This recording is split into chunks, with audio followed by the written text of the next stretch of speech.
I think you're on mute. Workday starting to sound the same? I think you're on mute.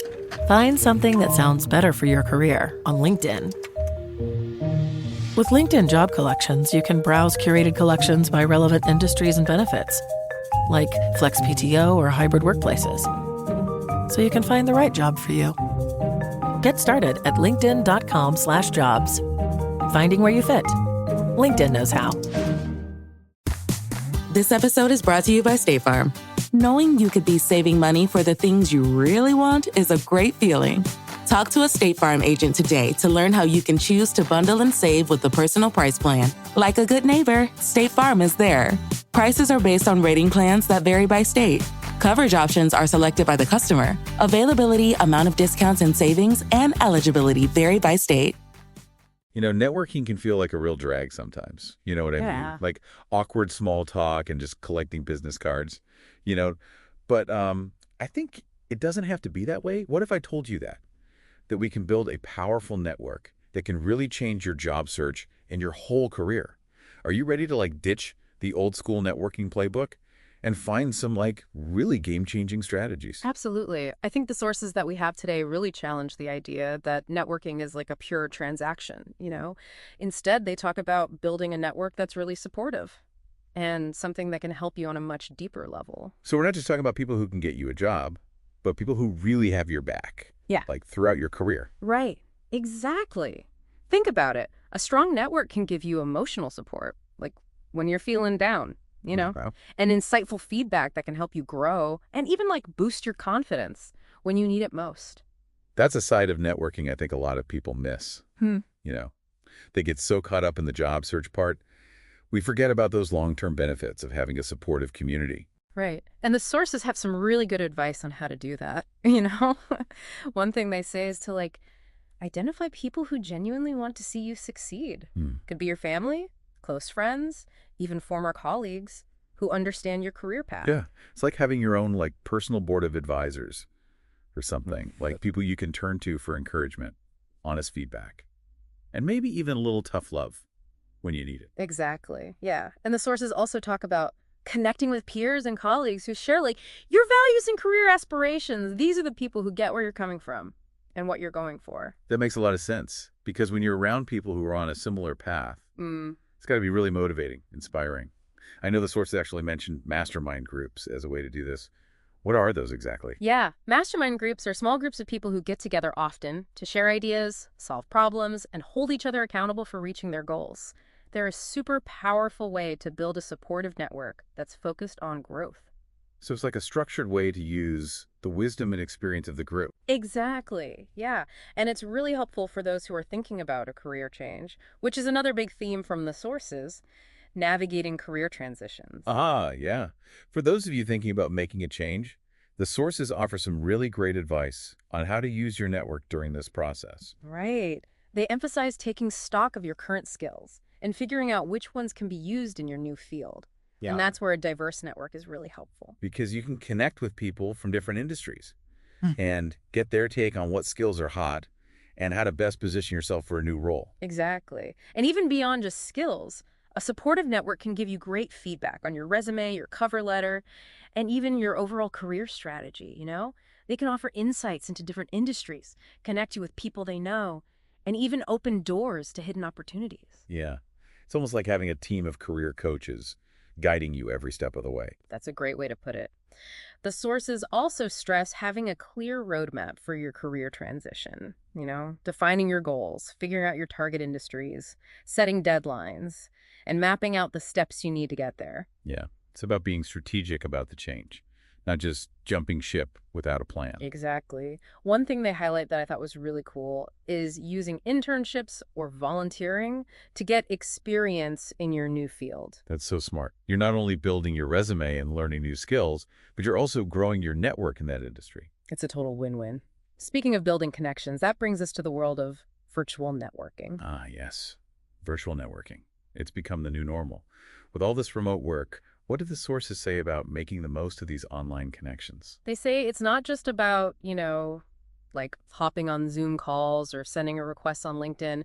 It's about being smart and deliberate with your virtual interactions. Okay, so we need to think about how we're using these platforms to build, like, real relationships. Exactly. One platform the sources really like is LinkedIn. They call it a gold mine for professional connections, for insights into different industries, and of course for finding jobs. I think everyone's got a LinkedIn profile these days, but I know I'm not using it to its full potential. What tips do the sources give about really using LinkedIn for networking? They stress having a complete and interesting profile.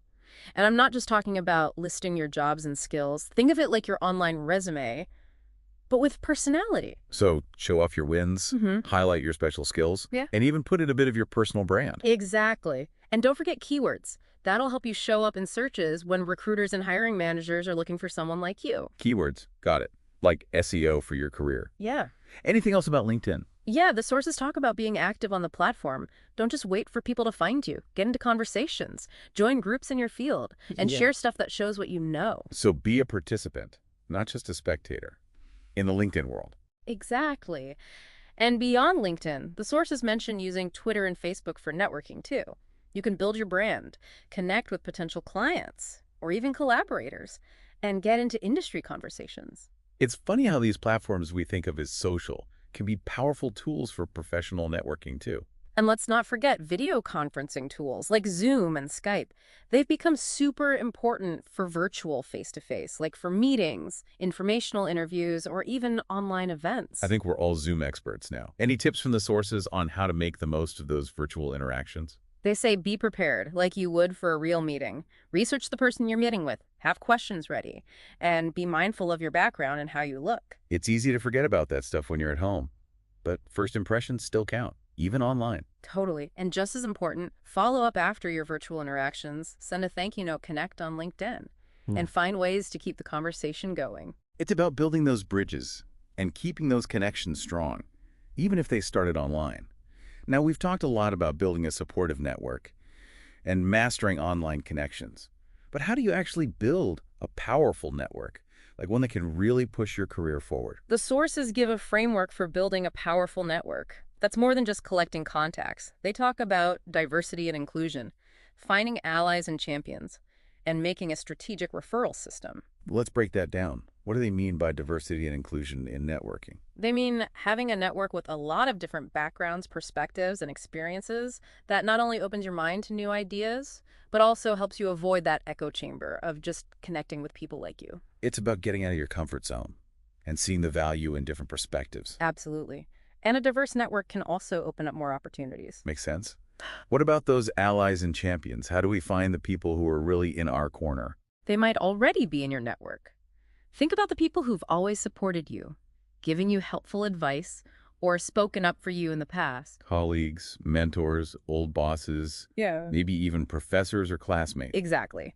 The key is to stay close to those people. Right. And make sure they know you appreciate their support. Because those are the people who'll fight for you, open doors for you, and celebrate your wins along the way. Precisely. And that brings us to building a strategic referral system. This is about being intentional with who you ask for intros and how you can use your network to find hidden opportunities. It sounds like a more proactive way to network, where you're actively looking for connections that can help you reach your goals. Exactly. And it's not just about what you get from your network. It's also about giving back. Reciprocity thing is huge, right? Absolutely. A really powerful network is built on mutual support and being willing to help others. It's about making a win-win, where everyone benefits from the connections and resources. Exactly. Now let's talk about something important in any network, local, national, or international. Dealing with tough relationships, because not everyone you meet will be a supportive gem, you know. For sure. We've all met those energy vampires who just suck the life out of you. What advice do the sources have for those tricky situations? Well, they say it's important to recognize the signs of a toxic or draining relationship. Could be someone who's always negative, super competitive, or just dismissive of your ideas. Or maybe they just talk about themselves nonstop and never seem interested in what you have to say. Exactly. And once you see those red flags, the sources say set boundaries. So it's okay to politely but firmly step away from conversations that feel draining or disrespectful. Absolutely. You don't have to put up with negativity or energy vampires. Your time and energy are valuable. Spend them with people who lift you up and support you. It's about protecting yourself and making sure your networking experiences are good and productive. Now, if you do need to deal with a toxic situation directly, any advice on how to handle that? The sources say do it calmly and clearly. Don't get emotional or get into a back and forth. Just clearly say what your boundaries and expectations are. No passive-aggressive stuff or snarky remarks. Exactly. Be assertive but respectful. And sometimes that direct approach can actually make things better. It can. But if it doesn't, that's okay too. You tried to fix it, and you can move on knowing you handled it well. Maybe that person just isn't meant to be in your network. And that's fine. You choose who you're around. And that brings us back to something important for a powerful network that we've talked about. Generosity and reciprocity. Yeah. This keeps coming up, so it must be important. It is. Because a network that works is one where people give as much as they take. So it's not just about what you can get from your network, but what you can contribute. Exactly. The sources give some great tips on how to be generous. One is to try and introduce people in your network who might benefit from knowing each other. Like being a connector, helping to spark valuable relationships. Exactly. And it's so easy to do. Just a quick email or call to say, hey, you two should meet. Simple, but powerful. What other ways to be generous did they mention? They also talked about sharing your knowledge or resources with someone who's struggling with something you've dealt with before. So paying it forward and using your experience Yeah. to help others get through similar tough spots. Exactly. It doesn't have to be anything huge. It could be offering advice, sharing a helpful article, or connecting someone with a resource you found valuable. Those little acts of kindness can make a big difference. They really can. And they create a culture of support and giving back in your network. And when people feel supported and valued, they're more likely to do the same, creating a ripple effect of generosity. Now let's switch gears a bit and talk about something that can be scary for a lot of people. Networking for international opportunities. It's amazing how globalization lets us connect with people worldwide. And building an international network can open so many doors, both personally and professionally. Absolutely. The sources have some great advice for navigating international networking. What are some key things to remember when connecting with people from different cultures? One thing they emphasize is understanding and respecting cultural differences. It's easy to think everyone does things the same way we do, but that can lead to misunderstandings and mischances. Exactly. So do your research on cultural norms and etiquette. For example, how formal you are, how you address someone. Even eye contact and body language can mean different things. It's like learning a new language, beyond just the words. Speaking of language, the sources do say that language barriers can be tough in international networking. But they offer tips for overcoming those challenges. Yeah, they do. Learning a few basic phrases in the local language can really help. It shows respect and makes a good impression. And when you can't be fluent, translators or interpreters can bridge the gap. It's about finding ways to connect, even when you speak different languages. Exactly. And sometimes even without a shared language, you can communicate a lot through gestures, facial expressions, and visuals. It's about being creative and finding ways to build those connections. The sources also talk about having a global mindset for international networking. What do you think that means? I think it's about being open-minded, curious, and willing to learn from different viewpoints. It's about embracing different cultures and understanding there's not just one right way to do things. Exactly. And with technology making it so easy to connect across borders, international networking is more accessible than ever. It's amazing that we can build relationships with people across the world, right from our homes. Right? We can go to virtual events, join online discussions, and connect with people from all walks of life. But I bet it's still important to be aware of time zones Yeah. and cultural expectations about communication when talking to people virtually across borders. Absolutely. A little planning and thoughtfulness goes a long way. Now let's talk about a really important part of networking, one that can make a big difference. You're going to talk about mentors and advisors, aren't you? You got it. The sources really emphasize the value that both mentors and advisors can bring to your career. Okay, what's the difference between a mentor and an advisor? And why are they both so important? A mentor is someone with experience and knowledge in your field who can guide you, support you, and be someone you can bounce ideas off of as you navigate your career. So they're like a trusted guide, someone who's been there, done that, and can offer insights based on their own journey. Exactly. And the sources say that finding the right mentor isn't about waiting for them to show up.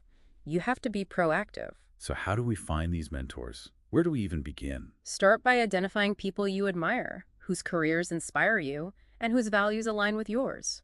Go to industry events, join professional organizations, or even reach out to people you admire on LinkedIn.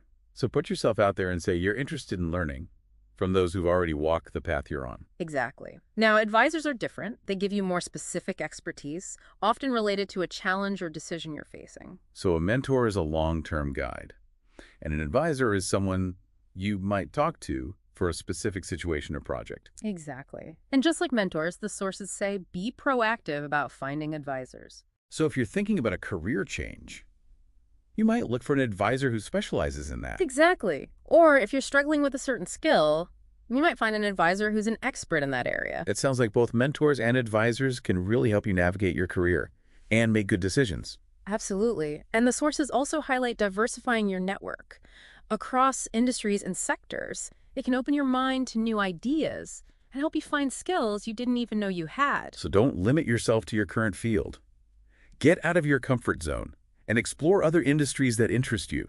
You never know what you might find. That's a great point. Speaking of expanding your horizons, the sources encourage us to build relationships with influencers in our field. When you say influencers, do you mean social media stars? Or is it a broader definition? It's definitely broader than just social media. It's about identifying people who have a big impact on your industry or your area of expertise, thought leaders, authors, speakers, or even people in key positions at companies you admire. So connecting with the people who are shaping the conversation in your field. Precisely. And while respecting their time and boundaries, the sources suggest finding ways to engage with these influencers in a meaningful way. Maybe comment on their articles, attend their webinars, or even just send a thoughtful email saying you appreciate their work. You know that feeling when someone shows up for you just when you need it most?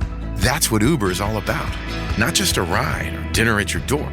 It's how Uber helps you show up for the moments that matter. Because showing up can turn a tough day around or make a good one even better. Whatever it is, big or small, Uber is on the way. So you can be on yours. Uber, on our way. This episode is brought to you by Amazon Prime.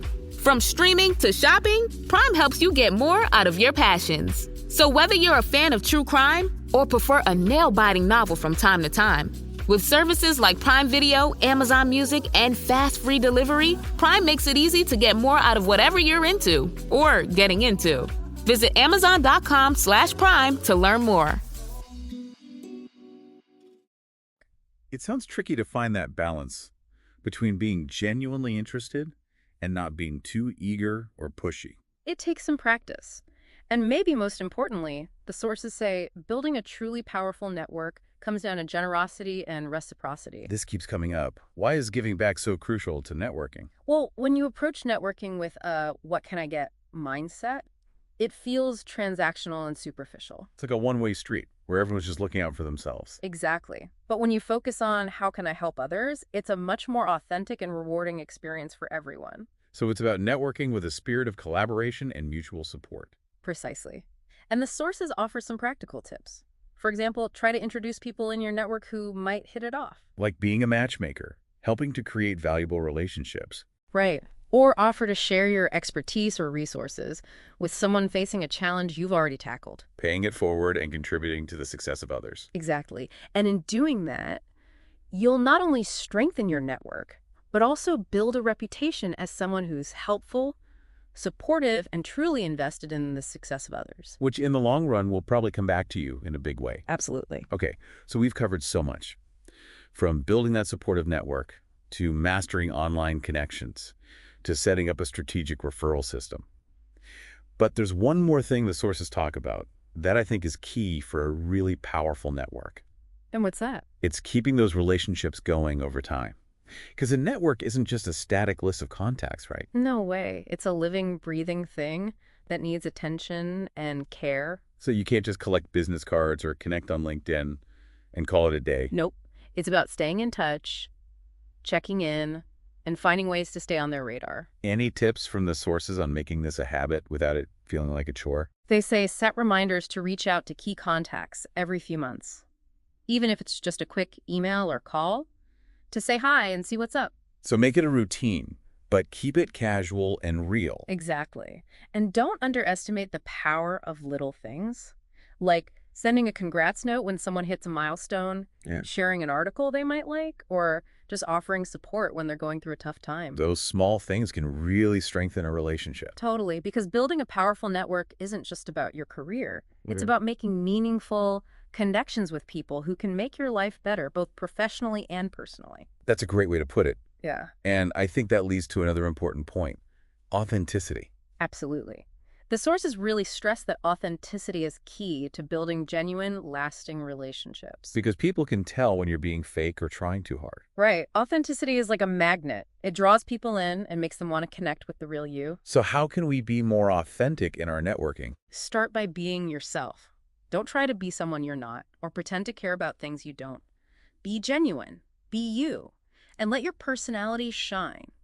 Because people connect with people, not with masks. Exactly. And when you're authentic, you'll attract people who really get you and can support you in a real way. So be yourself, be genuine, Yeah. and let those true connections happen naturally. And one more thing the sources point out is that you need patience and persistence to build a powerful network. It doesn't happen overnight, does it? No way. It takes time to build those strong relationships and a network that really helps you reach your goals. So don't get discouraged if you don't see results right away. Just keep showing up, keep connecting, keep giving, and trust that the right relationships will come along. It's a marathon, not a sprint. And the journey itself can be awesome, even beyond the career stuff. It's about making connections that enrich our lives and make the world a little bit better. Exactly. So as we wrap up this deep dive into networking, I'm curious, what's the one big takeaway you want our listeners to remember? For me, it's this. Building a powerful network is a journey. It's about showing up as your true self and nurturing those connections over time. It's about changing our mindset from what's in it for me to how can I help and support others? Exactly. And you know, the sources actually found a cool study about the benefits of having a strong network. Really? Tell me more. It found that people with strong networks usually enjoy their jobs more and are more likely to move up in their careers. That makes sense. When you feel supported and connected, you're probably more engaged and excited about your work. Yeah. And those connections can open doors to opportunities you wouldn't even know about. Exactly. That's why it's so important to think long-term about networking. It's not just about the next job. It's about building relationships that'll be there for you throughout your whole career. So for those feeling overwhelmed about building a powerful network, what's one small thing they can do today to get started? I'd say reach out to someone you admire or who's helped you before. It doesn't have to be anything big. Just a message saying, hey, I was thinking about you and wanted to see how you're doing. It's about reconnecting and letting people know you appreciate them. Exactly. And as you start to nurture those relationships, you can slowly grow your network by going to industry events, connecting with people on LinkedIn, or even just starting conversations with people you meet every day. It's about being open to connecting and seeing every interaction as a chance to build your network. And remember, networking isn't just for extroverts. Introverts can be amazing at it too. Sometimes introverts think they have to put on a show or be someone they're not to network well. That's not true at all. Introverts are great listeners. They ask thoughtful questions and build genuine connections. It's about using your strengths and finding ways to network that feel right for you. Absolutely. And one last tip. Don't be afraid to ask for help or advice. People are usually more willing to help than you think. So reach out to those mentors and advisors. Tell them what you need. And don't be shy about asking for guidance. Exactly. When you're open to receiving support, it opens up a whole world of possibilities. And that's what building a powerful network is all about. Creating a community that helps you achieve your goals and live a more fulfilling life. Well said. That's a wrap for another episode of No BS Job Search Advice Radio. If you need help with any element of your job search, you can schedule a free discovery call with Jeff Altman at www.thebiggamehunter.you schedule. Receive our weekly advice at JobSearch.Community.